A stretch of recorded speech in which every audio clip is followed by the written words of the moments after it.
السلام علیکم ورحمۃ اللہ وبرکاتہ۔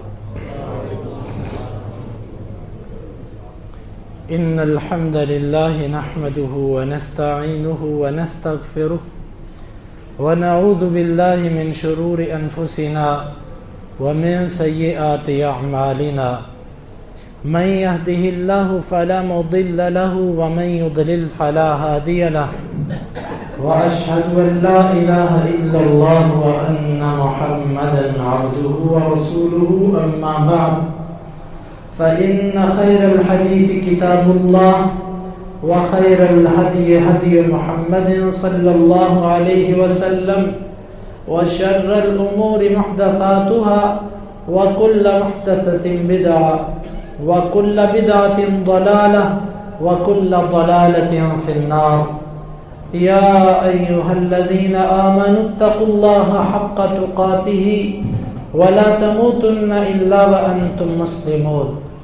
يا أيها الناس اتقوا ربكم الذي خلقكم من نفس واحدة وخلق منها زوجها وبث منهما رجالا كثيرا ونساء، واتقوا الله الذي تساءلون به والأرحام ان اللہ کان علیکم رقیبا۔ یا ایھا الذین آمنوا اتقوا اللہ وقولوا قولا سدیدا یصلح لکم اعمالکم ویغفر لکم ذنوبکم ومن یطع اللہ ورسولہ فقد فاز فوزا عظیما۔ دین اسلام کا ایک اہم مسئلہ جس کو آج ہم بھول چکے ہیں، وہ اتنا اہم ہے کہ ایک حدیث میں اللہ کے نبی صلی اللہ علیہ وسلم نے اس اکیلے عمل کو دین قرار دیا۔ وہ اتنا اہم ہے کہ آپ جب کسی سے عہد لیتے تو اس اسلام کے عہد کے ساتھ اسے بھی شامل کرتے، اور اتنا اہم ہے کہ آپ نے اسے ایک مسلمان کے دوسرے مسلمان پر جو حق ہیں اس میں بھی شامل کیا۔ یہ مسئلہ کیا ہے؟ یہ ہے خیر خواہی، جس کو عربی زبان میں النصح یا النصیحہ کہتے ہیں۔ نصح کا معنی عربی زبان کے اندر ہوتا ہے کسی چیز کو پاک کرنا، صاف کرنا، ملاوٹ اور آمیزش سے دور کر دینا۔ جس وقت عرب لوگ یہ لفظ اس وقت بولتے ہیں جب کوئی شہد سے ہر قسم کی جو اس میں موم ہوتی ہے یا اس میں تنکے ہوتے ہیں، جب ان کو کوئی دور کر دے اور خالص شہد آپ کے سامنے رکھ دے تو کہتے ہیں نصحت العسل، تو نے شہد کو صاف کر دیا، خالص کر دیا۔ تو یہ لفظ وہاں سے نکلا ہے، النصیحہ، نصیحت کرنا، خیر خواہی کرنا۔ اللہ کے نبی صلی اللہ علیہ وسلم نے فرمایا کہ الدین والنصیحہ، 3 دفعہ آپ نے فرمایا الدین والنصیحہ، الدین والنصیحہ۔ دین خیر خواہی ہے، دین خیر خواہی ہے، دین خیر خواہی ہے۔ صحابہ نے کہا لمن یا رسول اللہ، اے اللہ کے رسول صلی اللہ علیہ وسلم کس کے لیے؟ آپ نے فرمایا للہ ولرسولہ ولأئمۃ المسلمین ولعامتہ۔ 4 چیزوں کے لیے خیر خواہی کا نام دین ہے۔ اللہ کے لیے خیر خواہی، اس کے رسول کے لیے خیر خواہی، حکمران بالا ان کے لیے خیر خواہی، عامت الناس لوگوں کے لیے خیر خواہی، یہ دین ہے۔ جریر بن عبداللہ رضی اللہ عنہ وہ کہا کرتے تھے بایعت رسول اللہ صلی اللہ علیہ وسلم علی اقام الصلاۃ وایتاء الزکاۃ والنصح لکل مسلم او کما قال۔ میں نے اللہ کے نبی صلی اللہ علیہ وسلم کے ہاتھ پر بیعت کی تھی، نماز قائم کروں گا اور میں زکوٰۃ دوں گا اور ہر مسلم کے لیے خیر خواہی کروں گا، ہر شخص کے لیے خیر خواہی کروں گا۔ صحیح بخاری کے اندر ان کا واقعہ ذکر ہے کہ پھر خیر خواہی انہوں نے زندگی بھر وفا کی۔ اپنے غلام کو بھیجا کہ گھوڑا لے کر آؤ، وہ گھوڑا لینے گیا تو 300 درہم کا گھوڑا لے آیا، مالک کے پاس خود چل کے گئے، کہا 300 کا نہیں ہے، یہ 400، پھر 500، پھر 600، کرتے کرتے 800 درہم اس کو دیا کہ تو نے تو 300 میں دے دیا، لیکن میرے نزدیک یہ گھوڑا 800 درہم کا ہے، اور میں نے اللہ کے رسول کے ہاتھ پر بیعت کی تھی کہ ہر مسلمان کے ساتھ خیر خواہی کروں گا، اگر میں اس کو 300 درہم میں لیتا ہوں تو یہ خیر خواہی نہیں ہے۔ اللہ کے نبی صلی اللہ علیہ وسلم نے فرمایا کہ حق المسلم علی المسلم 6، ایک مسلمان کے دوسرے مسلمان پر 6 حق ہیں، ان میں سے اذا استنصحک فانصحہ، جب وہ تیرے سے خیر خواہی طلب کرے، نصیحت طلب کرے تو اس کو نصیحت کر۔ ایک تو ہوتا ہے نصیحت طلب کرنا زبان سے کہ مجھے نصیحت کیجیے، اور ایک ہوتا ہے بندہ زبان سے نہیں کہتا لیکن ایسا عمل کرتا ہے کہ اس کا عمل غلط ہے، اس کا عمل تقاضا کرتا ہے کہ اس کی خیر خواہی کی جائے۔ یہ دونوں صورتیں اس میں داخل ہیں۔ اس نصیحت کی دین اسلام کے اندر بہت اہمیت ہے۔ ہود علیہ السلام نے اپنی قوم سے کہا تھا انا لکم ناصح امین، میں تمہارے لیے خیر خواہ ہوں، اور دیگر انبیاء کا قول اللہ تعالیٰ نے قرآن میں ذکر کیا، نصحت لکم ولکن لا تحبون الناصحین، میں نے تمہاری خیر خواہی کرنا چاہی لیکن تم خیر خواہوں کو پسند نہیں کرتے تھے۔ الغرض اللہ تعالیٰ نے قرآن کے اندر جو انبیاء کا ذکر کیا، ان نبیوں نے بھی اپنی قوم سے خیر خواہی کا اظہار کیا، اور آپ نے اس خیر خواہی کو دین قرار دیا۔ آج میرے اور آپ کے معاشرے کے اندر یہ خیر خواہی ختم ہو چکی ہے۔ اگر خیر خواہی ہے تو اس کو اس طریقے سے ادا نہیں کیا جا رہا جس طریقے سے اسلام نے ہمیں بتایا۔ آج کے جمعہ میں انشاءاللہ العزیز میں آداب نصیحت ذکر کروں گا کہ کسی کو نصیحت کرنے کے، کسی کو خیر خواہی کا درس دینے کے آداب کیا ہیں۔ تو سب سے پہلا ادب وہ اخلاص ہے۔ جب آپ کسی کی خیر خواہی چاہتے ہیں تو سب سے پہلے ہم اپنے دل کے اندر اخلاص پیدا کریں، کیونکہ اگر اخلاص نہیں تو پھر وہ خیر خواہی نہیں ہو سکتی۔ اخلاص کیا ہوتا ہے؟ خالصتاً اپنے دل کے اندر یہ لے کر آنا کہ یہ عمل اللہ کو ناپسند ہے، اس کے رسول کو ناپسند ہے، اور اللہ اور اس کے رسول نے مجھے حکم دیا کہ جب میں کوئی ایسا منکر عمل دیکھوں تو میں اس کو روکوں، میں اس کو خالصتاً اللہ کے لیے کروں گا۔ جب یہ بات ہم اپنے ذہن کے اندر مستحضر کریں گے تو پھر ہماری اس دعوت کا جو رد عمل ہوتا ہے اس کو برداشت کرنا آسان ہو جائے گا۔ اکثر ہوتا یہ ہے کہ ہم یقیناً ایک برائی کو روکنا چاہتے ہیں لیکن ہم اس میں زیادہ تر اپنی ذاتیات کو لے آتے ہیں، بلکہ اہل علم نے تو لکھا ہے کہ وہ شخص متکبر ہوتا ہے جو نصیحت کو لفظ نصیحت کے نام سے تو کرے لیکن انداز اس کا وہ نہ ہو جو اسلام نے کہا ہے۔ اکثر انسانی مزاجوں کے اندر تکبر ہوتا ہے، وہ کسی کو برداشت نہیں کرتے، وہ اس وجہ سے کہتے ہیں یہ غلط کر رہے ہو تم، ایسے نہ کرو، طریقہ بڑا عجیب ہوتا ہے۔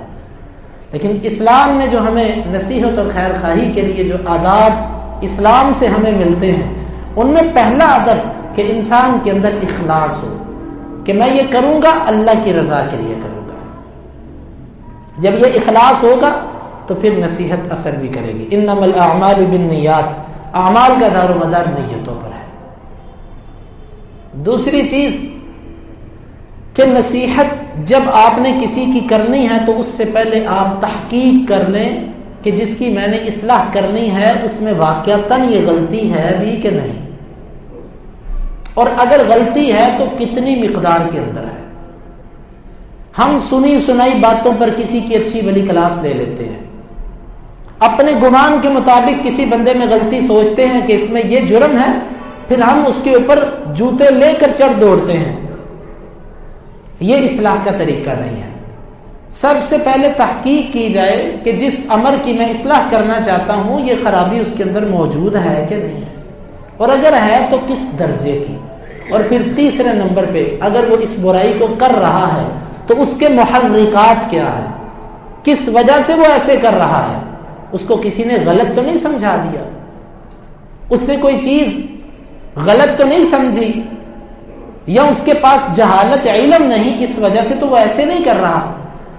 یقین مانے ہمارے پاس اس بات میں بڑی کمزوری ہے، ہم تحقیق نہیں کرتے. ہم میں دو طرح کے لوگ ہوتے ہیں. کچھ تو لوگ وہ ہوتے ہیں جو بغیر تحقیق کیے سنی سنائی بات کے مطابق اگلے بندے کو اچھا بھلا ڈانٹ دیتے ہیں، اور کچھ ہم میں ایسے لوگ ہوتے ہیں کہ جو کسی کو کچھ نہیں کہتے، دل ہی دل میں غصہ بنا لیتے ہیں اس کے خلاف، اور اپنے دل میں وہ یہ سمجھتے ہیں کہ میں اس سے اللہ کے لیے ناراض ہوں، میں اس سے اللہ کے لیے تعلق کاٹ دیا میں نے. کیا ہم اس کے پاس چل کے گئے؟ ہم نے اس کو ناصحانہ انداز سے اللہ اور اس کے رسول کا پیغام بتایا، پھر جو اس کی غلط فہمی تھی ہم نے اس کا ازالہ کیا. اگر سب کچھ ہم کر چکے پھر اللہ کے لیے ناراض ہونا بھی بنتا ہے. اگر ایسا نہیں تو میرے بھائیو ہمارا انداز اصلاح کا نہیں ہے. تیسرا ادب کہ آپ اصلاح کرنے سے پہلے علم لیجئے. آپ نے جس کی اصلاح کرنی ہے وہ اصلاح دلیل کی بنیاد پہ، حجت کی بنیاد پہ ہونی چاہیے. جب آپ قرآن کی آیت پیش کریں گے، حدیث پیش کریں گے، اور اس کا جو غلط اشکال ہے اس کو آپ زائل کریں گے تو پھر آپ نے اس کے اوپر حجت پوری کی. اگر آپ دلیل پیش نہیں کرتے یا اس کی جو غلط فہمیاں ہیں جس کو وہ اپنے لیے دلیل سمجھے بیٹھا ہے، جب تک آپ اس کو زائل کرنے جتنا علم نہیں رکھتے تو آپ بجائے اصلاح کرنے کے بگاڑ پیدا کریں گے. اصلاح کے لیے علم کا ہونا انتہائی ضروری ہے. اسی لیے اہل علم نے کہا ہے کہ پہلے سیکھو اور پھر کسی کی اصلاح کرو. تو 3 ادب میں نے آپ کے سامنے ذکر کیے، اور چوتھا ادب یہ ہے کہ انسان جب اصلاح کرے تو اصلاح کرتے وقت طریقہ اصلاح کا ہونا چاہیے، ڈانٹ کا طریقہ نہیں ہونا چاہیے. ابن القیم رحمہ اللہ نے فرق لکھا ہے. وہ کہتے ہیں اصلاح میں اور ڈانٹ میں ایک فرق ہے. اصلاح کیا ہوتی ہے؟ اصلاح ایسی ہوتی ہے کہ آپ کسی کے ساتھ یوں شفقت کا اظہار کریں جیسے کوئی سخت برے درجے کا مریض ہے اور ایک انتہائی مشفق اور حاذق قسم کا طبیب اس کا علاج کرتا ہے. اس کی جہالتوں کو، اس کی بیماریوں کو، اس کے اندر جس حد تک بیماری پہنچ چکی ہے سب کو دیکھنے کے باوجود وہ بڑے حکمت کے ساتھ اس کا علاج کرتا ہے کیونکہ یہ بیمار ہے. وہ کہتے ہیں کہ یہ اصلاح ہے کہ آپ جب کسی کی اصلاح کرو تو آپ میں شفقت، رحمت، احسان اور درد ہو کہ یا اللہ یہ تیرے جہنم کی آگ سے بچ جائے، جہنم کی آگ سے بچ جائے. اللہ کے نبی صلی اللہ علیہ وسلم کے اندر یہی درد تھا. آپ کہا کرتے تھے کہ لوگوں میں تمہیں پیچھے سے پکڑ پکڑ کے کھینچتا ہوں لیکن تم آگ کے اندر یوں گرتے ہو جیسے پروانے آگ کے اندر گرتے ہیں. دل میں سب سے پہلے تو درد رکھا جائے کسی کے لیے بھی. آج وہ درد امت مسلمہ کے لوگوں سے ختم ہو گیا. آج تک ہم نے رستوں سے گزر کے آتے ہیں، دکانداروں کو ہم نے دعوت نہیں دی، صرف ایک پالش کرنی ہے، تھوڑی سی جو غبار پڑی ہے اس کو جھاڑنا ہے، اندر سے انسان نکل آئے گا. ہم گزرتے ہیں فجر کے وقت، راستے میں جھاڑو دینے والے جھاڑو دے رہے ہوتے ہیں، کوڑا اٹھانے والے کوڑا اٹھا رہے ہوتے ہیں. میں ان کو سلام اس لیے نہیں کرتا کہ یہ عیسائی ہے یا ممکن ہے یہ غیر مسلم ہو، لیکن کبھی اس کو اسلام کی دعوت بھی دی ہم نے. میرے بھائیوں، بڑا ضروری ہے کہ ہم اصلاح کے طریقے کو درست کریں. اس میں احسان، درد، شفقت، رحمت آپ کے مزاج پر غالب ہونی چاہیے. اور جب آپ کا یہ انداز ہوگا پھر آپ کے بول نرم، میٹھے، انتہائی ترلے والا، منت سماجت والا آپ کا انداز ہوگا. یہ اصلاح ہے. اور ڈانٹ کیا ہوتی ہے؟ الفاظ سخت، تلخ لہجہ اور بلند آواز اور ذلیل و رسوا کرنے والے، آر دلانے والے انداز اور الفاظ، یہ ڈانٹ ہوتی ہے، اصلاح نہیں ہوتی. اور ڈانٹ سے لوگ سمجھتے نہیں ہیں. کوئی آپ کا ملازم ہی کیوں نہ ہو، کوئی آپ کے گھر سے کوڑا ہی کیوں نہ اٹھاتا ہو، آپ اس کو بھی ڈانٹ کے دیکھ لیجئے گا، اگلے دن وہ آپ کا کام نہیں کرے گا. عزت نفس تو ہر ایک کے اندر ہے. تو چوتھا امر اور اہم امر کہ آپ اصلاح کا طریقہ اختیار کیجیے، ڈانٹ کے طریقے سے اجتناب کیجیے. اس کے لیے جو میں نے عرض کی وہ آپ ذہن میں رکھیے. پانچواں ادب کہ آپ مناسب موقع تلاش کیجیے کہ اصلاح کرنی کس وقت ہے، کیونکہ بعض دفعہ ایسے ہوتا ہے کہ انسان اصلاح قبول کرنے کے وقت میں کیفیت میں نہیں ہوتا. عبداللہ بن مسعود رضی اللہ عنہ کی طرف یہ اثر منقول ہے، کتاب الزہد کے اندر یہ روایت کیا گیا ہے، لیکن استنادی حیثیت مجھے علم نہیں، لیکن میں ان کی طرف نسبت کیے بغیر یہ قول بیان کرتا ہوں کہ یہ بات اچھی ہے، اس کو ایک اچھی بات سمجھ کے سن لیں. وہ کہتے ہیں کہ دل کی دو کیفیتیں ہوتی ہیں، کبھی دل قبول کرنے کی کیفیت میں ہوتا ہے، دل کے اندر رقت اور نرمی ہوتی ہے، اور کبھی دل قبول کرنے کی کیفیت میں نہیں ہوتا. آپ جس کی اصلاح چاہتے ہیں آپ اس کے لیے مناسب موقع تلاش کیجیے کہ مناسب موقع کیا ہے. اگر آپ مناسب موقع کی تلاش نہیں کرتے تو اس سے بگاڑ پیدا ہوگا، اس سے خرابی پیدا ہوگی. اللہ کے نبی صلی اللہ علیہ وسلم نے ایک آدمی کو مسجد کے اندر پیشاب کرتے ہوئے دیکھا، صحابہ کرام اس کو مارنے لگے، آپ نے فرمایا چھوڑو چھوڑو چھوڑو. اس نے پیشاب کر لیا، آپ نے پانی کا ڈول منگوایا، آپ نے اس کے اوپر بہا دیا،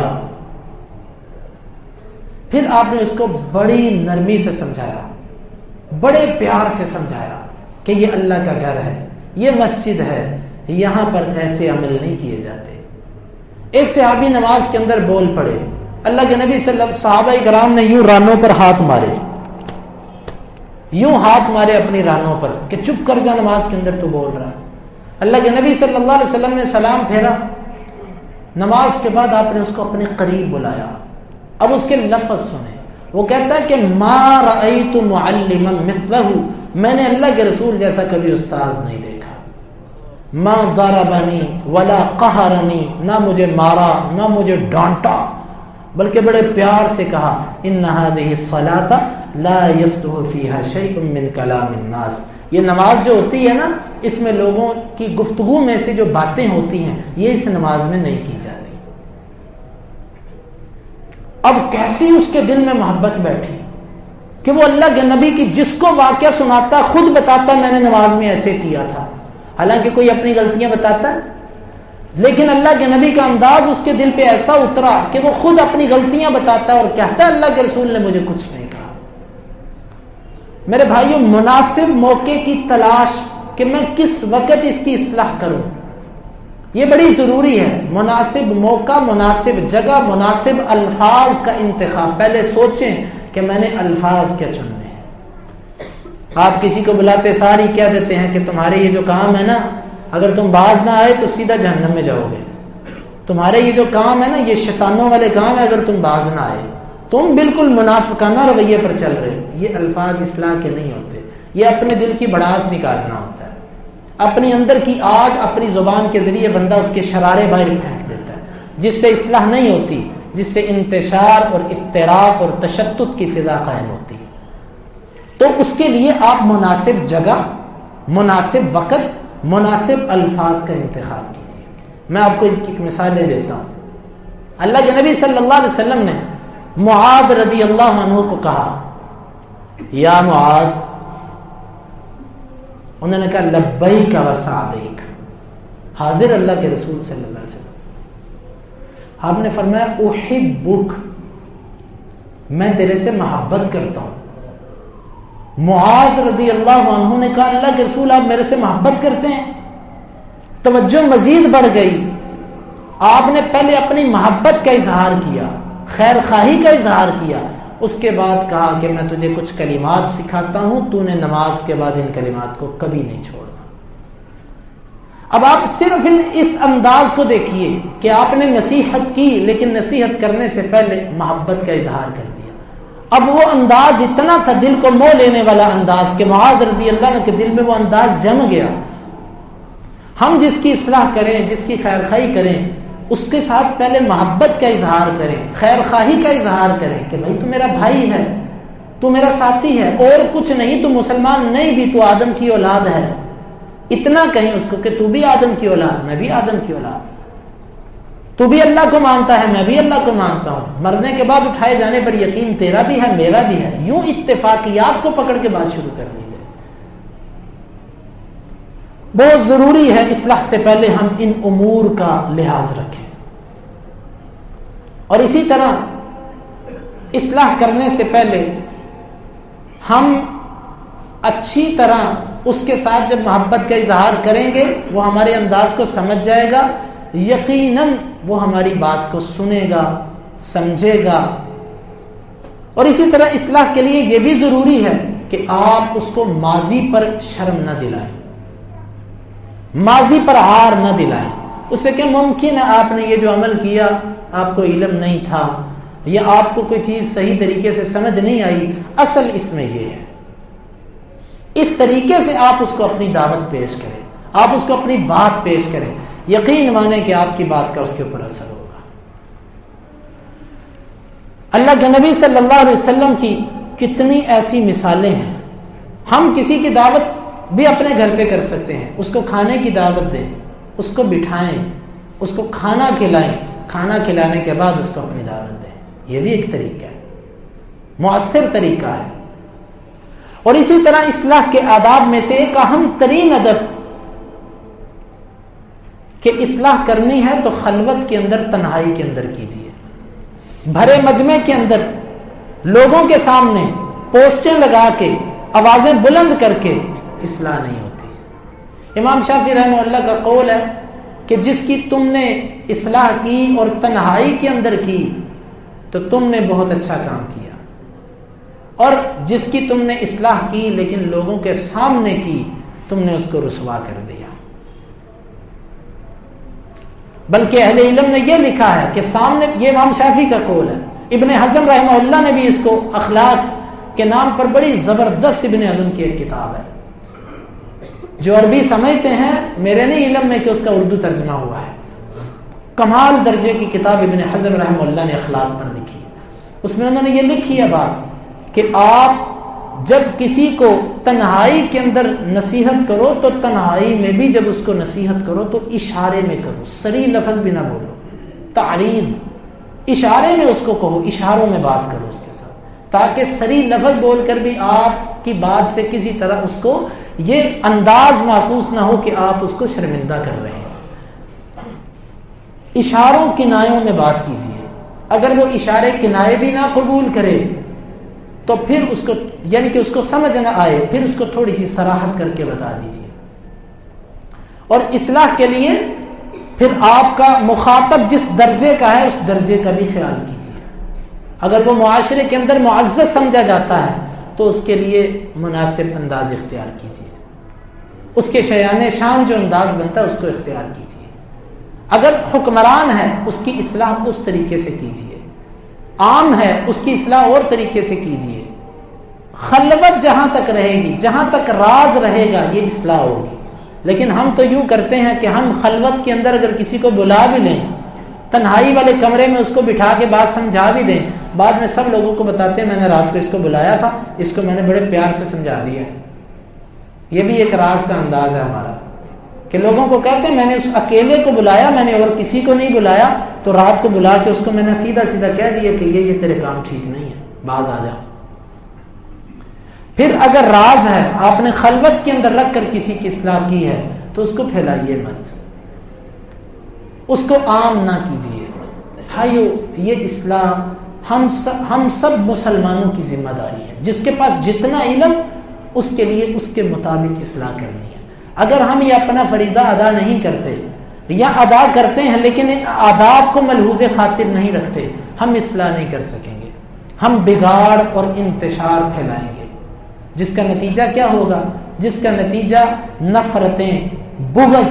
اور آپ اپنے دل میں اگر اخلاص رکھتے ہیں، اللہ کی قسم آپ کا کوئی دشمن بھی کیوں نہ ہو وہ یہ ضرور کہے گا یار یہ مخلص بندہ ہے، بندہ اچھا ہے.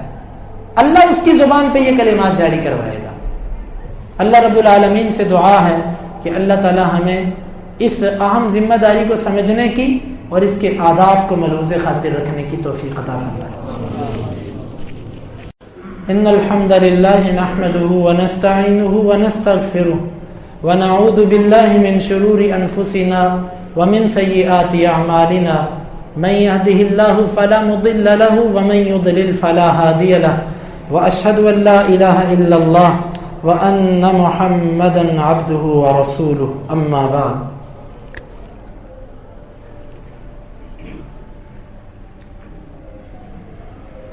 اصلاح کرنی ہے، ضرور کرنی ہے، لیکن اس کے آداب اور اس کے جو قواعد و ضوابط ہیں ان کو ملوز خاطر ضرور رکھیے.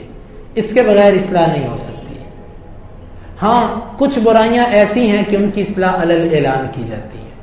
مثال کے طور پہ ایک بندہ غلط عقائد پھیلا رہا ہے، بدعات شرک کی دعوت دے رہا ہے اور علی الاعلان مجموع کے اندر دعوت دے رہا ہے، اس پر رد بھی الفاظ مناسب لے کر اچھے انداز سے، جس سے اس کو یہ نہ ہو کہ آپ اس کے اوپر اپنا علم کا اظہار کر رہے ہیں، اپنی دینداری اس کے اوپر غالب کر رہے ہیں، یہ ظاہر نہ کیجیے.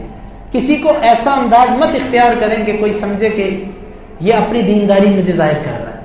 اچھے انداز سے اس کی اصلاح کیجیے، وہ علی الاعلان کی جائے گی، وہ چھپ کر نہیں. حکمران کی غلطی بھی اگر علی الاعلان ہے تو اس کی اصلاح بھی علی الاعلان ہوگی. جس طرح کے صحابہ کرام نے، ابو سعید خدری رضی اللہ عنہ نے اپنے امیر کو، گورنر کو مدینے کے اندر جب اس نے عید کی نماز کو بعد میں کیا اور خطبے کو پہلے کیا تو کھڑے ہو کر بڑے مجمع کے اندر کہہ دیا کہ تو خلاف سنت عمل کر رہا ہے. اللہ کے نبی صلی اللہ علیہ وسلم کا طریقہ یہ تھا، آپ نماز پہلے پڑھتے تھے، خطبہ بعد میں دیتے تھے. تو خلاف سنت چلا ہے کہ تو نے خطبے کو پہلے کر دیا اور نماز کو بعد میں کر دیا. جب اصلاح برائی علی الاعلان کی جائے جس سے لوگوں کی عقائد اور ان کے اعمال کے اندر بگاڑ پیدا ہوتا ہو، پھر اس وقت اصلاح بھی علی الاعلان ہونی چاہیے. اگر کوئی سوشل میڈیا پر برائی کو رائج کرنا چاہ رہا ہے، آپ اس کا دفاع بھی سوشل میڈیا کے اوپر علی الاعلان کریں، لیکن کس طریقے سے؟ باللتی ہی احسن، اچھے طریقے سے، احسن طریقے سے. آپ کو مخالف پر یقین ہی کیوں نہ ہو کہ وہ بہت برا ہے. اللہ اکبر، کیا واقعہ یاد آیا. ہارون الرشید کو ایک بندے نے بڑے سخت انداز سے نصیحت کی، بڑے سخت لہجے میں ڈانٹا کہ تو ایسے تو ایسے تو ایسے. ہارون الرشید بڑا سمجھدار اور بڑا دور اندیش آدمی تھا. اس کو بڑے اچھے طریقے سے اس نے جواب دیا. اس نے کہا، اے واعظ، اے نصیحت کرنے والے، ذرا انداز میں نرمی اختیار کر، اسلوب اچھا اختیار کر، کیونکہ جو تیرے سے بہتر تھا اللہ نے اس کو جب اس کے پاس بھیجا جو میرے سے بھی برا تھا تو اللہ نے کہا تھا قولا لہ قولا لینا، فرعون کے پاس جاؤ اور اس سے نرم بات کرنا. فرعون میرے سے تو برا ہی تھا، میں فرعون سے برا تو نہیں ہو گیا، اور موسیٰ تیرے سے اچھا تھا، تو موسیٰ سے اچھا تو نہیں ہو گیا. تیرے سے اچھے کو اللہ نے میرے سے برے کی طرف جب بھیجا تھا تو اللہ نے کہا تھا نرمی اختیار کرنا. لیکن ہمارے کیا ہوتا ہے، ہمارے واللہ اصلاح کا پہلو ہمارا دب جاتا ہے اور انتقام کا پہلو ہمارے مزاج کے اوپر غالب رہتا ہے. یہ عام خاص سب کی یہ کیفیت ہے. تو اس میں انتہائی ضروری ہے کہ ہم جب سوشل میڈیا پر بھی اس کا دفاع کریں تو ہم ایسے انداز سے کریں کہ ہمارے انداز کسی کو چبھنے والا نہ ہو، اصلاح ہو جائے، نکھر کے بعد سامنے آ جائے. اور اس کے ساتھ ساتھ یہ ضروری ہے کہ آپ ہر میدان کے اندر اصلاح کریں. اصلاح اور خیر خواہی کا تعلق صرف اور صرف نماز، روزہ، حج، زکوٰۃ سے نہیں ہے. کوئی بندہ مکان بنا رہا ہے، وہ مکان کے اندر کوئی غلطی کر رہا ہے بناوٹ کے اندر، آپ اس کو اچھے طریقے سے مشورہ دیں، جناب آپ بڑھو، اچھے یعنی کہ طریقے سے بنانا چاہ رہے ہیں، یہ طریقہ غلط ہے، یہ ٹھیک نہیں ہے. راستے کے اندر کوئی بندہ غلط طریقے سے کھڑا ہے، کوئی ریڑھی لے کر کھڑا ہے جس کی وجہ سے رستہ رک رہا ہے، اچھے طریقے سے آپ اس کو کہہ دو کہ یار اللہ تیرے مال میں برکت کرے، اللہ تجھے برکت دے، اللہ تیرا سودا بکوائے اور تجھے اچھی روزی اس سے دے. تھوڑا سا اگر سائڈ پہ کھڑا ہو جا، گزرنے والوں کا رستہ بند نہ ہو. وہ آپ کا شکریہ بھی ادا کرے گا، آپ نے اس کو ڈھیریں دعائیں دے دی، وہ سائڈ پہ کر لے گا. اور اسی طرح یعنی کہ تجارت کے اندر کوئی بندہ تجارت کر رہا ہے، آپ سمجھتے ہیں کہ میرے بھائی کے پاس تجربہ نہیں ہے، یہ غلطی کھائے گا، آپ اس کو کہہ دو جناب اگر آپ اپنے کام کو ایسے نہیں ایسے کر لیجئے تو آپ کو بڑا فائدہ ہوگا.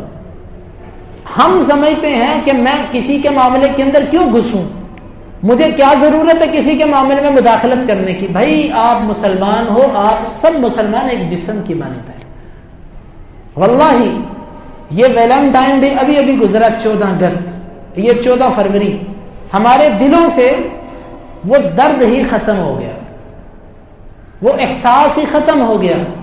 اس موقع پر ہم اسٹوروں پر جاتے رہے ہیں، دکانوں پر جاتے رہے ہیں، ہم نے کتنے اسٹوروں میں جا کے ان کے مالکوں سے مل کے کہا کہ یار اگر یہاں سے پھول لے کر کوئی آپ کی بیٹی کو دے تو آپ کو کیسا لگے گا، یہاں سے غبارے لے کر اگر کوئی آپ ہی کے گھر میں پہنچا دے تو آپ کو اچھا لگے گا۔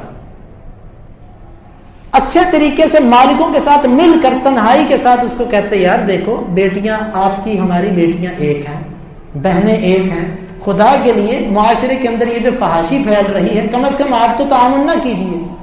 پھولوں والوں کے پاس جا کے بندہ کہے کہ بھائی اللہ سے ڈرو، آپ کیا کر رہے ہیں؟ یہاں سے کوئی گلدستہ بنوا کے آپ کی بیٹی کو دے تو آپ کو اچھا لگے گا، پھر آپ کی بیٹی کو لے کر کوئی بھاگ جائے تو اچھا لگے گا آپ کو۔ اساتذہ ہیں، اپنے طالب علموں کے اندر خیر خواہی کا جذبہ ظاہر کریں، ان کی غلطیوں کے اوپر ان کو متنبہ کریں۔ علماء کا یہ حق ہے، عوام الناس کا یہ حق ہے، تاجروں کا حق ہے، ایک تاجر دوسرے تاجر کے ساتھ خیر خواہی کرے، ایک محلے دار دوسرے محلے دار کے ساتھ خیر خواہی کرے۔ لیکن آج من حیث القوم ہمارے سے ہر میدان کے اندر خیر خواہی اٹھ گئی ہے۔ ہاں تنقید باقی ہے، غصہ باقی ہے، نفرتیں باقی ہیں، مخالفتیں، احتجاج، ہڑتال، لڑائی جھگڑے باقی ہیں، لیکن خیر خواہی اٹھ گئی۔ اللہ کی قسم اگر ہمارا انداز خیر خواہی والا آ جائے تو آج بھی وہی خیر پھیل سکتی ہے جو انبیاء کی دعوت سے پھیلی۔ اللہ تعالیٰ سے دعا ہے کہ اللہ تعالیٰ ہر میدان کے اندر اور ان آداب کو ملحوظ خاطر رکھتے ہوئے ہمیں اصلاح کے باب کو کھولنے کی توفیق عطا فرمائے۔ ایک واقعہ آخر پہ سناتا ہوں، پھر اس کے بعد اپنی بات مکمل کرتا ہوں۔ ثناء اللہ امرتسری رحمہ اللہ کا واقعہ کہ جب ان کے اوپر کسی شخص نے قاتلانہ حملہ کیا، اس نے قاتلانہ حملہ کیا کس نیت سے کہ یہ گستاخ ہے، یہ لوگوں کو گمراہ کر رہا ہے، یہ مسلمان نہیں ہے۔ اس نے حملہ کیا مولانا پر، کچھ عرصہ بعد وہ بندہ پکڑا گیا، مولانا کچھ عرصہ ہاسپٹل میں رہے، ٹھیک ہو گئے، گھر پہ آ گئے، پتہ کیا کہ یار وہ بندہ رہتا کہاں ہے، فلاں جگہ پہ، یار وہ بندہ تو جیل میں چلا گیا۔ اب اس کے گھر کا بھی کوئی پوچھ گچھ ہوگی، اس کے گھر پہ بھی کوئی جاتا ہوگا۔ اب دیکھیں ہم تو کہتے ہیں نا وہ بدعتی ہے، وہ فلانا ہے، اس کے ساتھ تو بالکل ہم نے قطع تعلق ہی رکھنی ہے، ہم نے اس کو ایک جس طرح کتے کو بندہ پانی پلا دیتا ہے، ہم نے تو اس بدعتی کے ساتھ اس سے بھی برا کرنا ہے۔ لیکن اس کے گھر پہ گئے اور جا کر اس کے گھر پہ ماہانہ راشن جو ضروریات تھی اس کو پورا کرنا شروع کر دیا۔ وقت گزرنے کے بعد وہ جب جیل سے باہر آیا، اس کی سوچوں میں تھا کہ میرے گھر کا پتہ نہیں کیا بنا ہوگا۔ واپس آیا، گھر کے حالات بڑے اچھے ہیں۔ پوچھا کہ کون ہے؟ ایک بابا جی آتے ہیں، وہ دے جاتے ہیں، چلو میں دیکھتا ہوں کون ہے۔ جب دیکھے تو یہ وہی بابا جی تھے کہ جن کو اس نے خنجر مار کے شہید کرنا چاہا تھا۔ وہ بندہ پھر اہل حدیث ہوا، اس کا عقیدہ ٹھیک ہوا، ملتان کے اندر وہ فیملی آئی، آج بھی ان کی اولادیں موجود ہیں، ملتان کے اندر وہ فیملی آباد ہے اور وہ اہل حدیث ہے پورا گھرانہ۔